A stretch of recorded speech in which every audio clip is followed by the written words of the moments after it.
Desde criança eu adoro cinema. Eu lembro de ter um caderninho onde eu colocava colado alguns ingressos antigos e onde eu escrevia um quanto eu gostava daquela experiência. Desde então minha relação com o audiovisual foi ficando cada vez mais intensa com o passar do tempo. Sussurros do Coração é um filme que me cativou desde a primeira vez que eu assisti. E ele tem uma vibe bem comfort movie, daquele tipo de filme que te dá um quentinho no coração quando você tá numa crise. Daí eu comecei a me perguntar, por que esse filme mexe tanto comigo? Por que ele me cativa tanto? Por que eu tenho uma conexão tão profunda com ele?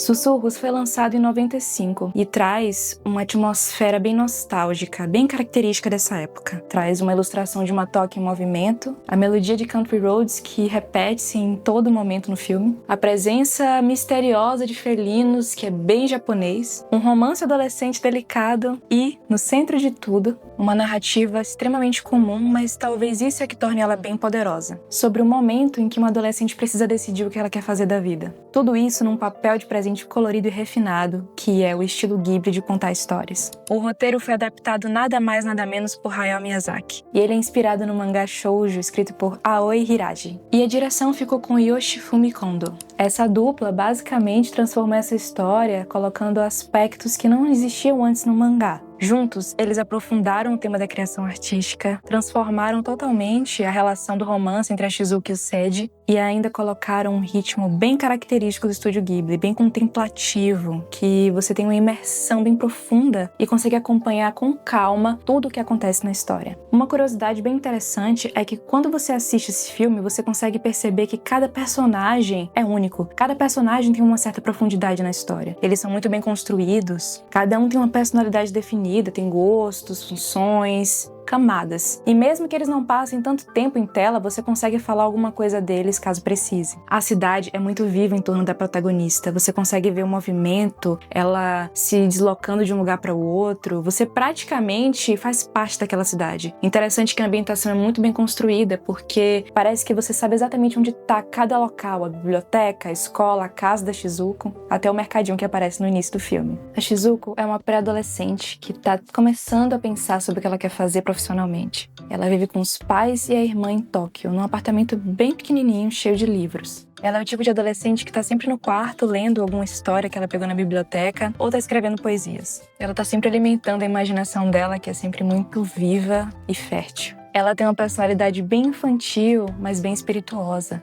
Você percebe que ela tá passando por um momento de transição. O mundo ao redor dela tá começando a cobrar algumas coisas que ela não sabe nem dar nome. E em uma das cenas, ela tá conversando com a amiga Yuko e ela começa a falar sobre gostar de meninos. E a Shizuko parece estar bem brincalhona, fazendo uma cara irônica, como se ela não soubesse exatamente onde aquilo se encaixa ainda na vida. A Shizuko passa horas na biblioteca, está envolvida em algumas atividades escolares, apenas as que interessam a ela, que envolvem criação. No filme, ela está envolvida na tradução de uma música que é a que se repete sempre, a Country Roads, do John Denver. Ela não é muito extrovertida, o que é uma grande diferença de personagens se você comparar com outras personagens femininas do estúdio Ghibli. Ela é muito curiosa, destemida para algumas coisas, mas para outras nem tanto. O filme inicia com ela descobrindo que alguém chamado Amasawa Seiji está pegando os mesmos livros que ela na biblioteca, por aquele sistema antigo de cartão de papel. Um mistério então se instala, e ela, que tem a imaginação aflorada, encontra naquilo uma brecha pro mágico. Quem aprecia a arte e se deixa tocar por ela, reconhece que esse modo de viver, observar, criar narrativas em quase tudo e enxergar as minúcias da vida com profundidade torna as coisas bem coloridas. É como se fosse uma energia vital para continuar caminhando no mundo repleto de desilusão e de caos. Mas Shizuko se desassocia às vezes da vida real. Ela negligencia suas notas, deixa a responsabilidade em segundo plano, vive mais na fantasia do que no mundo real. Ela tá tão acostumada a pensar e a controlar essa narrativa que no filme ela se vê precisando aprender a aceitar alguns imprevistos da realidade. Quando você dá play no filme, a primeira música que aparece a tocar é Country Roads, do John Denver. E essa música não tá aí por acaso. Ela é uma música que fala sobre a Virgínia Ocidental, quase que um símbolo desse local lá nos Estados Unidos. Mas uma curiosidade é que os compositores nem são de lá.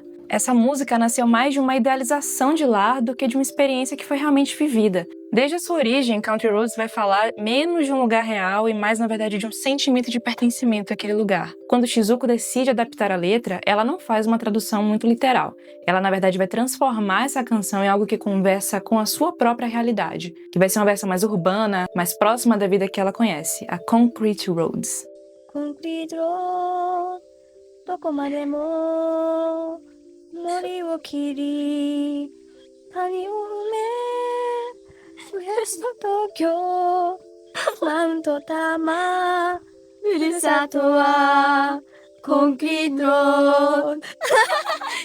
Fala sobre criatividade, sobre como criação não é necessariamente uma cópia, mas na verdade uma expressão adaptada da sua realidade conforme as suas referências. É reinterpretar o mundo a partir de si mesmo. Assim como Country Roads fala sobre encontrar um caminho de volta para casa, Shizuko está tentando descobrir qual é o seu próprio caminho no mundo. Não é um lugar físico, mas é um sentido para o que ela quer ser, para o que ela quer criar.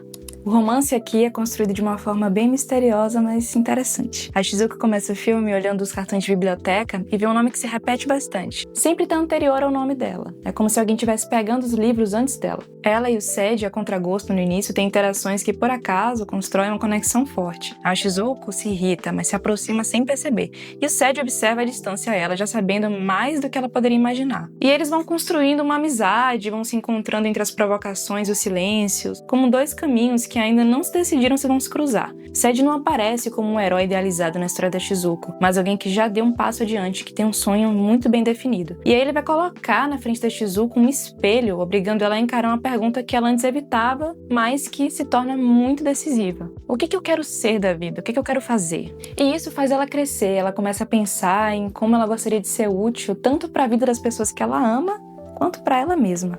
Tem uma cena específica que eu acho muito bonitinha dos dois, que é quando o Seiji tá levando a Shizuko pra casa, depois daquela cena maravilhosa de linda que eles cantando Country Roads junto com o avô do Seiji e os amigos dele. Quando eles estão voltando na rua, o Seiji tá segurando a bicicleta dele e acompanhando a Shizuko, meio que numa forma de protegê-la, mas ainda assim a bicicleta fica no meio dos dois. Então passa um carro, o Seiji protege ela, mas aí a Shizuko percebe e passa pro outro lado, como se ela quisesse tirar essa barreira que existe entre os dois. Isso pra mim mostra como eles vão construindo uma intimidade. Nesse caminho pra casa, eles falam ali sobre os sonhos, sobre as perspectivas que eles têm no futuro, e a Shizuko fica bem pensativa. Os dois acabam desenvolvendo uma relação conectiva tão forte que tem uma outra cena também que ilustra muito bem isso. O Seiji viaja pra Cremona, na Itália, por um tempo. Ele quer ver se dá certo, ele quer tentar, ver se o sonho dele tem algum caminho preparado pra ele de fato. Então a Shizuko fica sozinha, e aí nesse período, ele acaba retornando um pouco antes. A Shizuko tá exausta, no chão da casa dela, depois de escrever, e aí do nada, num rompante, ela acorda. Algo chama ela pra olhar pela janela, e quando ela olha, o Seiji tá lá embaixo esperando ela, acenando, de bicicleta. Pra mim é muito interessante porque parece que é como se o Seiji estivesse ali parado, só chamando ela pelo pensamento. E ela vai e corresponde esse chamado. Daí tem uma cena muito linda que acho que é a cena mais romântica que eu já vi numa animação, que são os dois indo juntos pra uma colina ver o sol nascer. E daí o Seiji se declara, a Shizuko fala também do tempo que ela passou longe dele, e aí o Seiji pede ela em casamento. Isso é bem interessante. Hayao Miyazaki responde numa entrevista que seria muito esquisito para adolescentes estarem falando que se amam ali. No Japão isso não é tão comum, essa expressão do sentimento dessa forma. Então ele achou que seria melhor colocar um pedido de casamento justamente porque pareceria mais natural. É até uma forma de instigar os adolescentes, os jovens, a se declararem mais, a falarem mais do que sentem. Sussurros vai falar também sobre processo criativo. Ele vai mostrar, na verdade, como é de verdade o caos, o foco, o cansaço e também como é interessante você produzir e criar algo. A Shizuko vai escrever uma história sobre o Barão, que é um gato misterioso que ela conhece na loja de antiguidades do avô do Seiji. Então passa horas, dias trancada no quarto escrevendo. Não porque alguém mandou, mas porque ela precisa entender como se cria, se o que ela faz tem valor, se a arte dela existe de verdade fora da sua cabeça também. O filme não vai romantizar o processo criativo, ele vai mostrar a confusão e a insuficiência que se tem durante esse processo, as dúvidas. Interessante que a Shizuko, no início do filme, é criticada pelo Seiji na tradução que ela escreve de Country Roads, e ela fica muito chateada. Ilustra muito bem o como ela se sente em relação ao que ela faz, ao que ela cria. Ela ainda não sabe se o que ela faz tem valor. Depois de dias trancada no quarto escrevendo, comendo um monte de besteira e não falando com quase ninguém da família, ela finalmente termina o seu manuscrito. Quando ela termina o livro, ela entrega pro Shiro e fica do lado de fora esperando, como se ela não conseguisse nem estar na mesma sala que ele quando ele estivesse lendo, de tanta vergonha e constrangimento. Quando ele finalmente termina, ela pergunta da forma mais sincera possível se a história estava boa. Ele diz que sim, mas que precisava de alguns ajustes, então ela desaba, vai chorar desesperadamente pra ele. Então, numa conversa acolhedora com um lamen que o Shiro faz pra ela, eles conversam e ele então mostra pra ela um tesouro que ele tem guardado. É uma pedra cheia de fragmentos de esmeralda por dentro. Então ele vai explicando que não valeria a pena alguém abrir pra refinar ela, porque grande parte da preciosidade se perderia no processo. O refinar demais acabaria perdendo o essencial que estava dentro dessa pedra. E nessa fala a gente percebe que é algo profundamente humano em aceitar que a obra nunca vai ser perfeita. A verdade é que toda criação carrega a marca de quem fez, com os seus medos, as suas limitações, as suas fraturas. E é justamente aí que a beleza reside. E é assim que somos nós. Nós somos criadores que lutam entre o desejo de melhorar e o desejo de perder aquilo que é essencial. A imperfeição não é um fracasso. Ela, na verdade, é uma marca da tentativa genuína. É o testemunho que alguém se colocou de verdade no trabalho. E quando você consegue abraçar isso, essa beleza quebrada e imperfeita, aí sim o processo criativo deixa de ser uma tortura e vira, na verdade, um ato de coragem. Sussurros do Coração vai nos convidar justamente isso, a criar mesmo com medo. Entregar aquilo que a gente fez mesmo sabendo que existe um espaço para ajuste e a confiar naquilo que você fez. Porque com toda a imperfeição que possa ter naquilo que você criou, ainda assim, aquilo pode conectar muito com alguém do outro lado. A relação de Shizuko com a família é bem interessante também de se analisar. Fica claro que ela enxerga o mundo de uma forma bem particular e específica dela, no tempo dela. Tem uma cena em que a mãe e a irmã da Shizuko acabam descobrindo sobre as notas baixas que ela tá tendo no colégio. Mas aí elas começam a questionar, elas não entendem o que tá acontecendo com a Shizuko, só enxergam que ela tá sendo irresponsável.